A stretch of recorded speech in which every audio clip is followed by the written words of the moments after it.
Okay. Um, all right. Thank you all for taking the time to join us today. You know, this is an opportunity for folks to sort of dig in a concentrated way to some of the details of applying and just some of the sort of things to keep in mind when applying to the bond bank, specifically through the pooled loan program. Um, but my door is always open. Don't ever hesitate to call, email. I mean, I have ongoing dialogues with many of you, and I really value that. It's important for me to get your direct input, and sometimes I can't necessarily address all the questions, um, the specific questions for all of you here in this collective way, but really don't hesitate to reach out anytime. So, to provide some context, the pool loan program is sort of our bread and butter. It's what we were sort of founded to do just over 50 years ago. And it's a broad program. We provide funding through it by issuing bonds in the bond market um, for all kinds of projects to all kinds of borrowing entities. And A lot of flexibility with it. We also, though, and there, just to give you a sense of scale, there's about $600 million in loans outstanding in the pooled loan program. We also are the financial administrators for the state SRF program for water and wastewater projects, and that's like 240 million, I think, something like that. Um, but a lot of loans, a lot of small planning loans go through that program, and then sometimes some very big construction loans as well. Happy, maybe not today so much, but generally speaking, to answer questions about the SRF program. We don't know much. I don't do much with, or really anything with allocation of subsidy for that program. DEC handles that stuff. But we actually make the loans at the end of the day, and do the underwriting. And we have an ongoing dialogue, of course, with DEC about the program and how it should work. So again, don't hesitate to reach out about that program as well. We're also constantly trying to keep our ear to the ground to understand what governmental units around the state, what their needs are in terms of accessing capital and in terms of understanding best practices as they relate to capital planning and managing debt. And so we're always interested in having conversations and supporting folks however we can, whether it's standing up a new loan program like we did this past winter with the MCRF program to help. I think we wound up making 18 loans to 18 different towns to help them bridge the cost of debt while they await FEMA reimbursement. We just stood it up this summer. Borrowers told us, hey, we're in this tough spot. What can you do to help? We got in touch with the treasurer's office, and we're able to make something work. So we're always interested in doing new things. But yeah, the pool loan program is far and away the biggest component, or the biggest in terms of dollar size component of our ability to provide capital.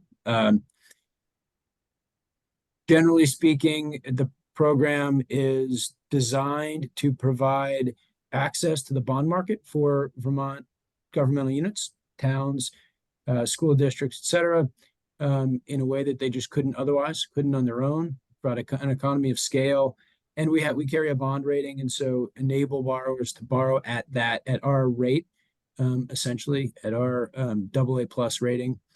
And there's really little in the way of cost to borrowers. We're an instrumentality of the state. We are essentially a governmental. We are a quasi-governmental agency. We don't. We're not looking to profit on the transaction. And most of our costs are actually covered by essentially an endowment, an operating fund. And so there are some there's some issuance costs that go into it. Our issuing our bond to fund loans through the pooled loan program, but those are pretty minimal, and they tend to be like the bond counsel we engage and the underwriters. I think they tend to be like three $3 a bond, and each bond is like $1,000, so it's really minimal cost. Um, there are some considerations. Like I said, it's pretty flexible, but generally speaking, we assume, unless you tell us otherwise, that the your loans will be on a tax exempt basis, and that helps bring the cost down and everything. And One question people ask sometimes is, can I, is there an early payoff penalty? And what it comes down to is not so much that there's a penalty, is that there's really not an option to repay early. Um, Bonds are generally callable after 8 years, so your loan, when it comes up, we look for refinancing, refunding opportunities, and issue a refunding bond if an opportunity exists, and pass savings on to you. And there may be an opportunity to pay off your bond at that point when it's callable, and be in touch with us. But generally speaking, when your loan is set, the rate is fixed, the term is fixed, and kind of it is what it is. So if you're not on mute, if you could go on mute unless you have a comment, that'd be great. So general terms, we can fund 100% of the project costs. There's no down payment required or equity match required. Rates are based on whatever the market will bear at the day we price, which is just before we close. So I'll get to the timeline in a minute here, but generally speaking, for the summer pool, applications will be due May 20. I'll go to my board for approval in late June after going through the sort of credit review process. Then basically in July, we work on issuing the bonds to fund those loans. And we'll price either late July or probably late July, maybe early August. And sometimes we'll schedule that based on what's happening in the market. If there's a favorable time, we'll take advantage of that. Payments are due semi-annually, with November 1st being interest and principal, and May 1st being interest-only payments. Generally speaking, we're flexible on term, though the term can't exceed the useful life of the project. And we do have some flexibility with deferring principal. I'm going to go into that a little bit in a minute. So to give you a sense of where the market is now, historically, over the course of the past year, you see that on the top left curve there, that kind of bump in the middle was late fall, and we're about 100 basis points down from that now. And so rate environment, other than that big bump this year, which is not been in some ways particularly volatile. That the piece before it, on the left side and on the right side, it's been more steady. I'm not sure exactly what all the factors that went into that bump in the middle, but I think my sense is that, and of course we don't have a crystal ball, but investors seem to be expecting a pretty stable marketplace in the year ahead. I mean, we know if COVID taught us anything, it's that anything can happen. But generally speaking, nobody seems to be thinking there's going to be a big change in rates increasing or decreasing. That curve on the top right is the yield curve. Basically, generally speaking, in a normal rate environment, you would expect that curve to be lower on the left side and increasing as it moves to the right, sort of steadily. As it moves to the right, it represents years to maturity, the how long out your loan would go. And yeah, you expect generally rates would get higher the longer you go out, and that's generally true. But this current yield curve show it has an inversion on it, right? The very furthest left side, the front end of that curve, is higher than it is, 10 years out, which means that short-term rates are elevated, are higher than than one would expect maybe in a normal rate environment. But that said, that's a part of the value of borrowing in the long term is that you're less impacted by the by just the short term. You get to sort of equalize the cost, and in this case, these assumptions here in that bottom square are kind of where we are now. That not only subject to change, but it will change, right? I mean, those rates are constantly changing, and we don't expect wild swings in the year ahead, but you never know. So yeah, right now we're if we were to go to market tomorrow on a 10-year loan, would expect to rates would be around 3.3. Going out 20 years would be about 3.95, and going out 30 years would be about 4.25, 4.23. So here's a debt service schedule. I've shared schedules like this with many of you. If you've not received one of these but would like to for your project, please don't hesitate to ask for one. Yeah, I share this for a couple of reasons. One, to just point out that we can send these to you anytime to give you a sense. This is obviously, based on a hypothetical $1 million loan. This one is over 10 years with 1 year of deferred principal.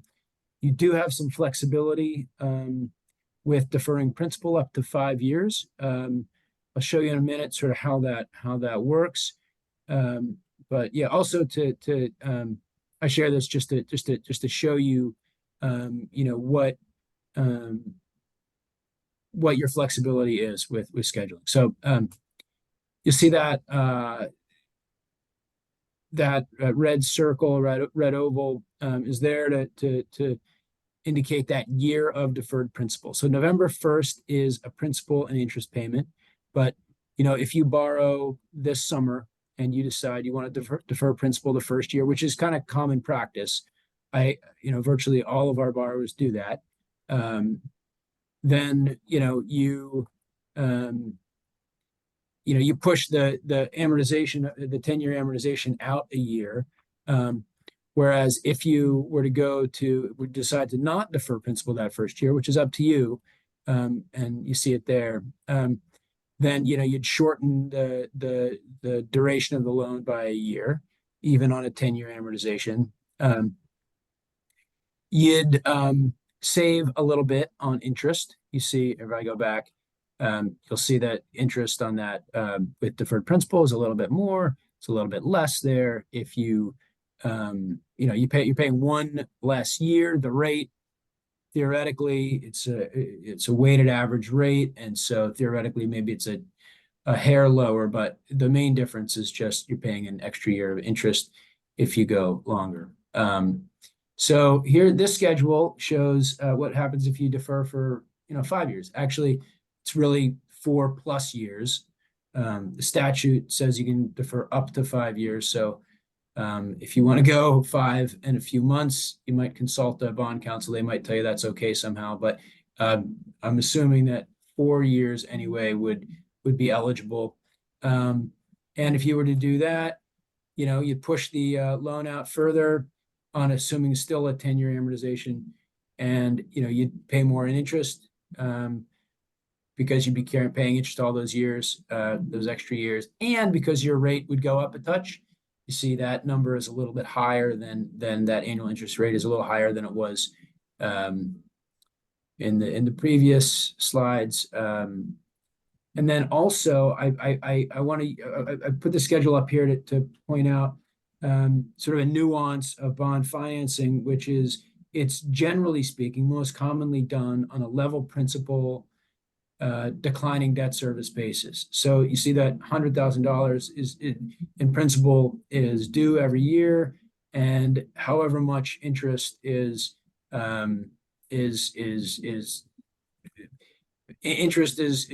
related to how much is outstanding, the outstanding balance. So as the outstanding balance gets paid down, the amount of interest is reduced over year to year.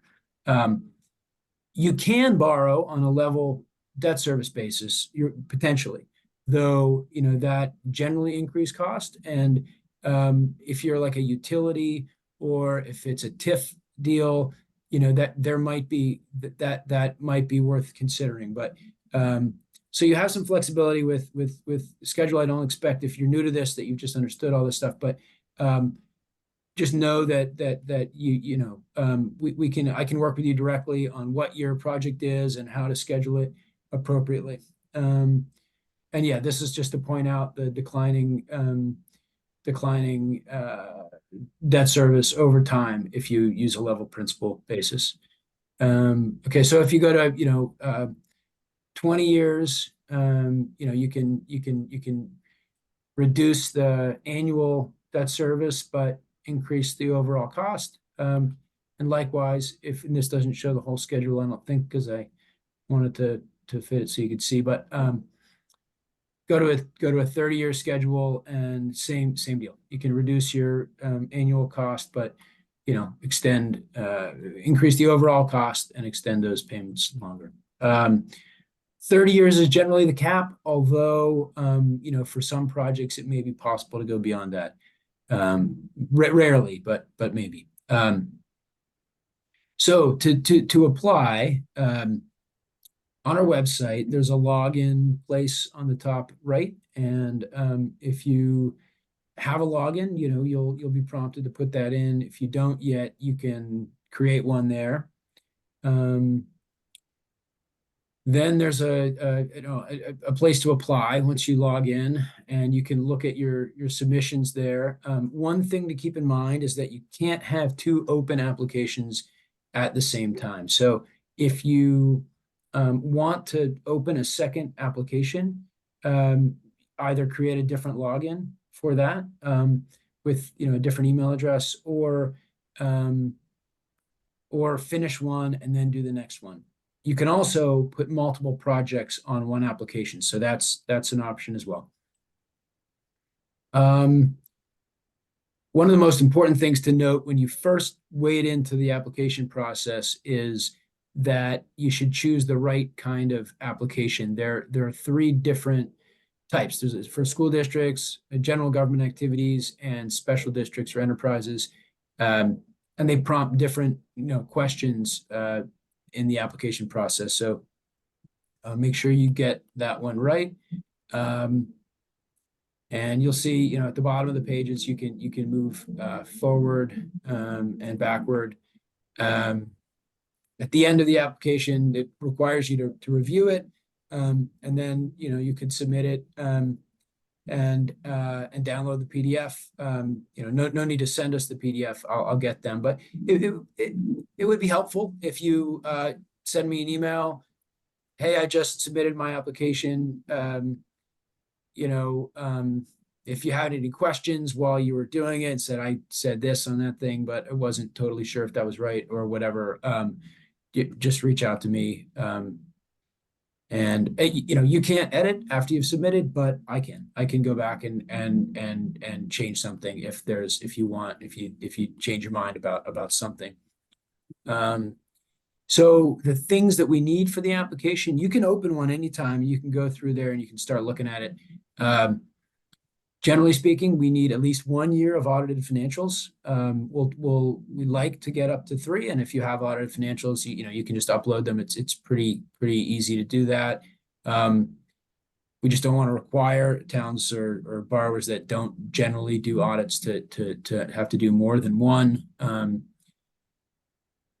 If you haven't yet spoken to bond counsel and you're looking to borrow through the summer, Cool, then please do soon. We keep a list of approved legal counsels on our website. The link is here. Not sure it's live through the presentation here, but I can mail this deck out to everybody who's registered, and also it's on our website. Or you email me. I'll send you the link. So we need to know about your debt, and there's an Excel spreadsheet that you can download through the application and then fill in and upload. A lot of times people send me something that they have, a document they have that they use for that shows all of their projected debt service in the years ahead, year by year. And that's fine. If I can't understand it, I'll let you know and I'll ask for clarity. But if you have a different form, as long as it shows project by project, it's helpful to know. But project by project or item by item, year by year debt service, that's we need to see that. If you have a capital plan, we'd love to see that. There are a bunch of pages in the application about impact data, how many feet of road and how many square foot of building are going to be renovated, those kinds of things. A lot of that's not going to apply, but to the extent that it does, that's helpful information for us. There's the State of Vermont Auditors Checklist that you're probably familiar with. It's pretty straightforward. We ask for information about largest taxpayers for governmental activities application or ratepayers for an enterprise application, and some other information. That declaration of official intent is really just if you are going to spend funds on the project prior to borrowing. Like I said, there are some specific questions for enterprise applications versus school district applications versus government activities applications. All of it, I don't get a whole lot of questions about that stuff, so it should be pretty straightforward. But if you do have questions, just let me know while you're working through it. Again, using that correct application is important. For some reason, Windows Explorer doesn't love our application. Chrome, Firefox, or Edge are best. And there's the contact person. The best contact person to put in there is the person that we should be reaching out to, looking for information. And you can put other names and email addresses in the "Is there anything else you would like to know?" part at the bottom of the application. Again, you can also just we'll hopefully be engaged in a dialogue outside of the application as well, and just calling my attention to all the people who should be on those email chains. That is helpful. I mentioned there are multiple projects. You can put multiple projects in the application. It's good to let me know if you're looking for separate loans with different schedules, or if they're just sort of, you could have different projects but have it all be one loan. If they're all on the same schedule, it's really it's sort of your preference as to how you want that handled. Loan term and how many interest-only payments you want, that you can note that on there. People do sometimes not know that right away when they're doing the application, and that's okay. Just be clear with me moving forward about as your thoughts may change about that, so that I know to schedule appropriately. And that's really that's on the front end. That doesn't matter as much as when we get closer to approval and to pricing. Let's see. The applications automatically save as you go through, so no need to save draft at each page. The timeline. Here we are in April, talking about getting ready. Applications will be due in May, and then I'll start reviewing them. And by late June, I ought to be able to get approval from my board And then after we do that, I'll send out a commitment letter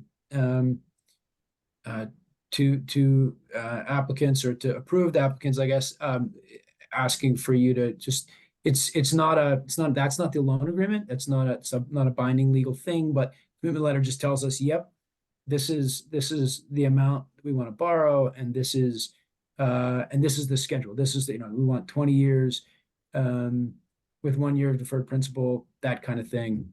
We don't have interest rates on there yet because it hasn't been priced, but so, and then in the next month, we'll work on like I said, pricing and figuring that out, and getting those bonds issued. And then once we do that, we'll when we close, we'll have your bond counsel will be at the table through this whole process, and we'll help you with we'll provide the loan agreements for you to sign, and walk you through that process. And then funds are available right away, or like the day after closing, and I'll send a notice of closing to you, describing how you can access those funds, and sort of some of the other things, sort of next steps at that point. And so, we're saying on or around August 1st is when funding would be available. Could be a couple of weeks after that, but somewhere in that time frame. Yeah, so the loan agreements are when, yeah. So I've added some stuff to this presentation that I've not really done in the past, and it's gonna make this presentation a little bit longer, but I get a lot of questions about this stuff, and I thought it'd be interesting for folks to see, to kind of give you a glimpse into what the credit review process looks like, and what sort of, how we think about debt capacity. So this is what governmental activities operating ratios look like in terms of our medians, and in terms of Moody's medians, the rating agency that provides some benchmarks for us to sort of gauge what's what might be stressful, what might be excessive, in terms of in this case operating ratios. We'll see some debt ratios in a minute. So how much money you have available, whether it be unassigned general fund balance or cash to revenue, is sort of one thing we look at, and capital asset depreciation. And there aren't like hard and fast rules for, if you're at a certain point, then the answer is no or whatever. But and it's good. We also use these benchmarks to help folks in a kind of a in a sort of help folks understand their own debt capacity, and sort of ways to think about managing debt over time. So we could talk about that offline, if you'd like to, at some point, about what your ratios look like, and how they impact your ability to borrow. So here's a way to think about debt ratios. In that left column, 2023 audit column, this is an example that I pulled of a debt capacity analysis that I did for a town. And so the 2023 audit column is showing sort of actuals in 2023, and then those next few columns, where it's prior audit plus 5 million, prior audit plus 10 million, prior audit plus 15 million, columns are showing, well, what would those ratios look like if you added $5 million of debt, $10 million, $15 million of debt? And then how do those ratios compare to that next column, which is the bond bank median column, and then the next column being Moody's median column. We don't have Moody's medians for everything, but we look at 200 plus financials every year here at the bond bank, and we draw medians from those financials. So those numbers are pretty helpful. I mean, our towns are very different one to the next in terms of um, various things, but size in particular. So this is obviously a bigger town. And then obviously how your debt service is scheduled over time matters, right? And that's an important factor, really for you especially to think about when thinking about taking on debt. In this case, you see that the debt service really drops off. It's pretty consistent for a while, and then it drops off after 2035, and there's some more debt capacity opens up there. And sometimes that's where people say, "Oh, I'm going to defer principal for a few years so that I don't run into a cash flow problem in the short term, but have schedule this debt appropriately, take advantage of future debt capacity for current needs, that kind of thing." So after closing, we send out notices of closing, and in those notices, there is an authorized representative form. Pretty straightforward, just information about the people who are authorized to mostly requisition, and then an investment authorization form. This is important. If you borrow a lot of money, $10 million or $20 million, or whatever it might be, interest it starts on day one, and there's also, especially in this high short-term interest rate environment, there's an opportunity for realizing returns on that money as it sits in that project account, awaiting deployment. And so, when you get that notice of closing, you should, and I'll say this again when we get to the closing, but it's important to do that form, complete that form.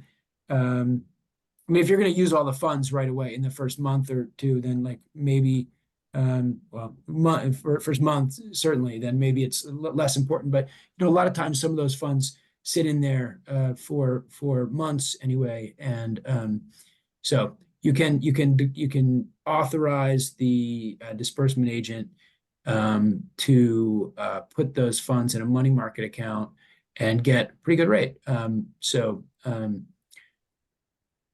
After 3 years,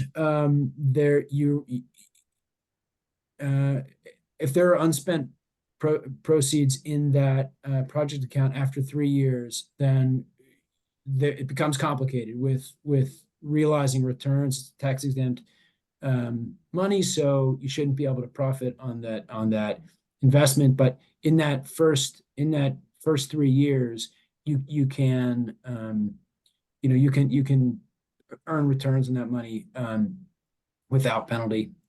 So just keep that in mind. And then there's compliance. So there's a requisition process, pretty straightforward. It's pretty simple, and its turnaround time is really quick with U.S. Bank, who manages that.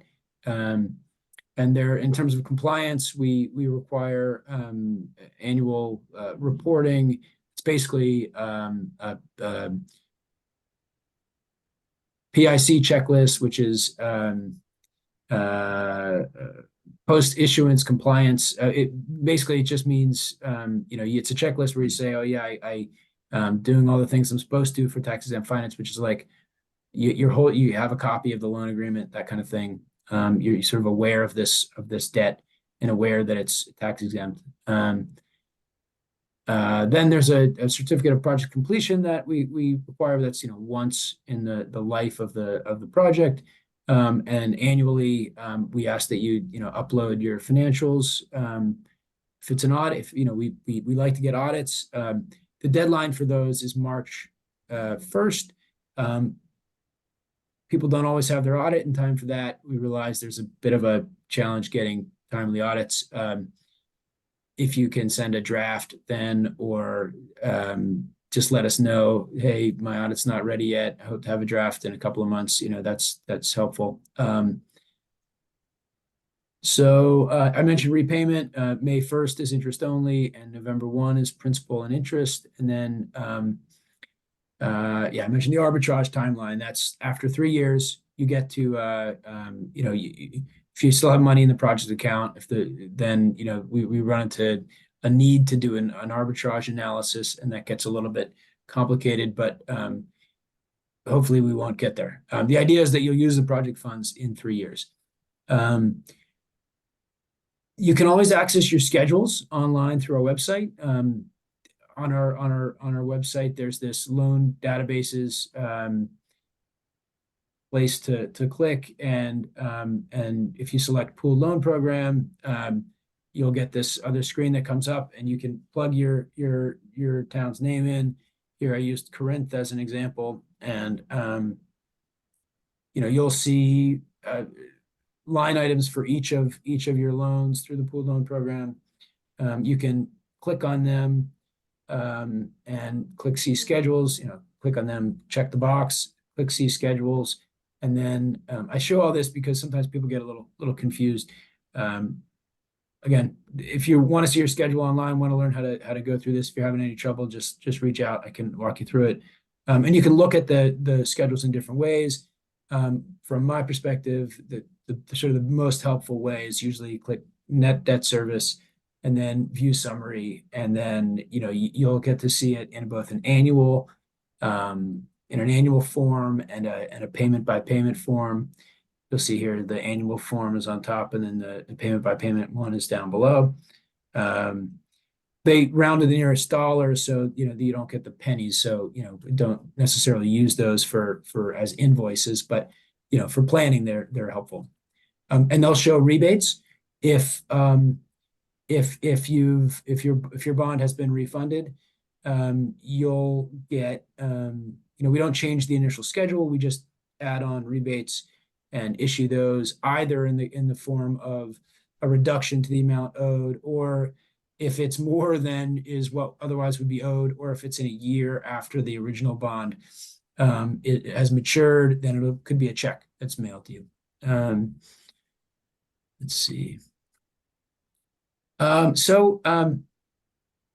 mentioned, or it was on the slide, I don't know if I mentioned it, but earlier that we are always looking at opportunities to help borrowers access capital for things for needs, and we're also looking for opportunities to get funds to capitalize programs and create opportunities to get low-cost capital for various things. And right now, there's a lot of federal money available for energy projects, and so we've been really paying close attention to those programs. And some of you have heard us talk about these before. They're slow moving, slowly developing, and so no promises about timeline. But we hope soon to have funding through USDA and or through EPA for energy finance, special energy financing that could be 2% money, that kind of thing, for projects that either reduce greenhouse gas emissions or generate energy efficiency or enable a town to produce energy to offset usage. And we also got a statutory change last year that enables us to basically make loans to towns under sort of whatever in whatever terms and whatever senses towns are able to borrow. So what that means is we can make loans that aren't just traditional bonds, but are also subject to appropriations. So they're not necessarily just general obligations, but are sort of more like lease arrangements, which we don't want to own any solar equipment, but could look like that. So anyway, we're trying to figure out how to meet folks' needs as they come to energy, and having some interesting conversations. Haven't figured it all out yet, but eager to hear what your needs are and figure out how we can help. So this is our contact information. This is the entire bond bank team on here. I'm in the middle there, obviously. And yeah, happy to answer questions anytime. I'm going to stop sharing my presentation here. And that was a lot of stuff. I didn't hear anybody chiming in. I hope that wasn't just because I was not paying attention, but because folks generally were just captivated by what I had to say. And but I assume there must be some questions out there. It is, 1:45. I tried to make this a sort of a half an hour presentation. I always try to schedule things as short as possible and try to cram them in rather than expand things longer than they need to be. But I can hang out and answer questions as long as you all would like to hang out. I think there are a bunch of questions in the chat. Okay, there we go. Thank you for pointing that out. Okay.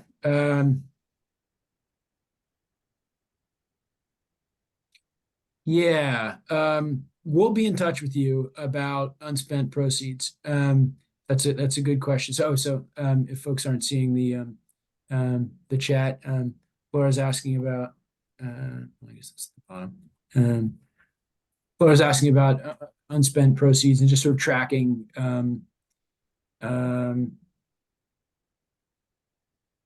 yeah, tracking unspent proceeds. It's not my what my focus area, so I'm not exactly sure on what that communication process looks like. But yes, we pay attention to that, and we are generally in touch with folks. Let's see. I seem to remember special notice requirements and rules governing bond votes for towns, school districts.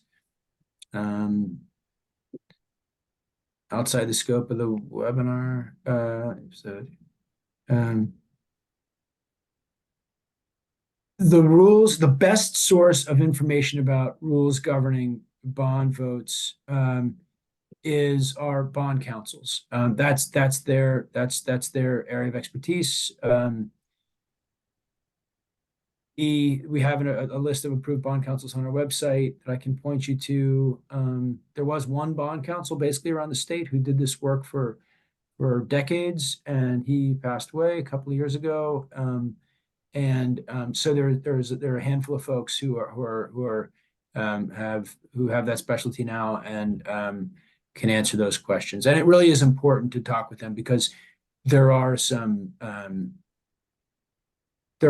nuances that are important to pay attention to, and project to project they can be a little bit different. There are different forms of authorization you can get depending on exactly what your borrowing needs are, and as you all are aware, I'm sure it only if you do something sort of incorrectly, make a mistake somehow in the vote process, that can really cause problems later. So good to an ounce of prevention is worth spending some focus on. And so yeah, let's see what else is in here.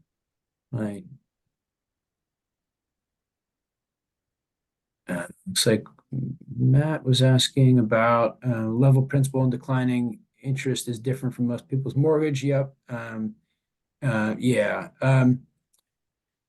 Yeah, there's the bond statute basically says that bonds need to be on, like, debt service needs to be on a level or declining basis. Most of the time, the assumption is that folks ought to be and want to be borrowing on a level principal basis with declining debt service. Largely, it's about cost, but it's also about intergenerational equity. So that, and it's about creating opportunities for debt capacity in the future. If you have level debt service on everything that if you start 5 projects next year and you level debt service all of them, then you're not going to enter a point at any time in the future where you're gonna, I mean, if you could, they could all be 20-year projects, 30-year projects, and that creates a problem down the road when you need capacity to borrow at some point, 10 years down the road, 15 down. So there's um, some reasons to beyond just cost to think about declining debt service and which is level principal payment basis. But these are there's no one way to do any of this stuff, and people will disagree. I'm sure you've experienced that in your towns in conversations about how to pay for things and how to finance things over time. Reasonable minds disagree about how things should be scheduled. Happy to help you be a sounding board for those thoughts, because we don't have all the answers, but we certainly see lots of different we see examples of folks doing things in different ways.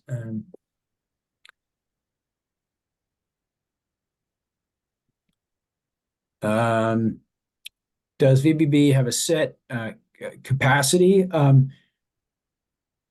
I guess this question from Matt is about like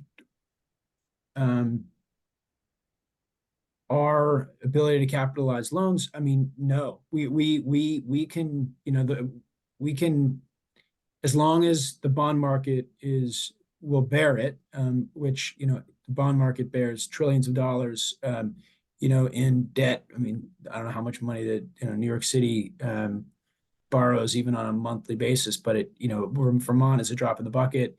We enter the market in the same way that they do. So the money's there. We might structure the deal a little bit differently if it's really big. If it's $100 million, it might create a challenge for us in terms of possibly exceeding a single name limit. We like to keep a diversified portfolio. So if there are single issuers that would take up sort of too large of a portion of our portfolio, we might meet that need a slightly different way than through our conventional pooled loan program process, but we could still do it. We could do it through a conduit deal or something. There is, I mean, that's what we're here for, is to help you figure that out and help make that work. So yeah, there's no real, at the end of the day, there's no real limit. And in terms of debt capacity, when we do our credit review, like I said, we look at benchmarks. We compare your debt ratios and your operating ratios to state medians, to national medians, and we look at revenue and how will and how will tax rates and how will user rates be affected by increased debt service, and we look at all that stuff and we try to take a holistic perspective on it, and we present it to our board, which is all governor appointees and the state treasurer, and they, I mean, they say yes or no. Generally, they say yes. Our towns tend to not push too hard for excessive debt. If that appears to be the case, would sort of hopefully catch it early on and have a conversation about scheduling debt over time, finding some creative way to go about capital planning, and so it would be a conversation more than just a hard no. Some other questions here. Kari was asking about bond for dam rehab, and now they have a new road grader. Okay, just wanted to, glad you could join us again today, Kari.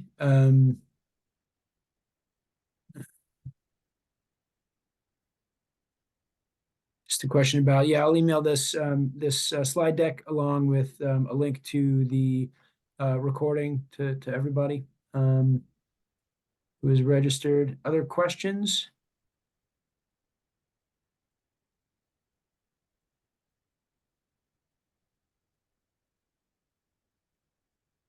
like I said, you can open up the application and get started anytime. And don't hesitate to pick up the phone if you get stumped by something, um, or send an email or whatever. I maybe I should give a heads up. Maybe I should have said this earlier when more were on the call. I will be out of the office next week, as it is school vacation week, and I have some little kids. But generally speaking, I'm 9 to 5 pretty much available. Okay. I guess everyone's questions are answered. Oh, I see. Oh, there's some more here. I see one about trustee. Oh, no, that's no, I answered that. Great. Well, thank you all for joining us today.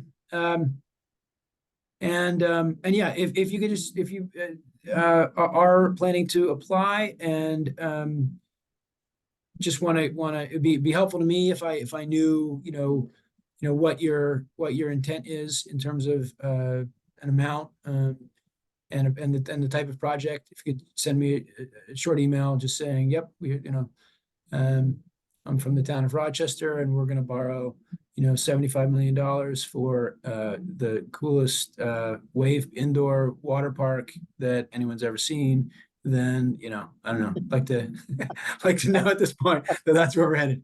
All right, cool. Well, thank you all. And yeah, don't hesitate to follow up. Have a great afternoon. Bye.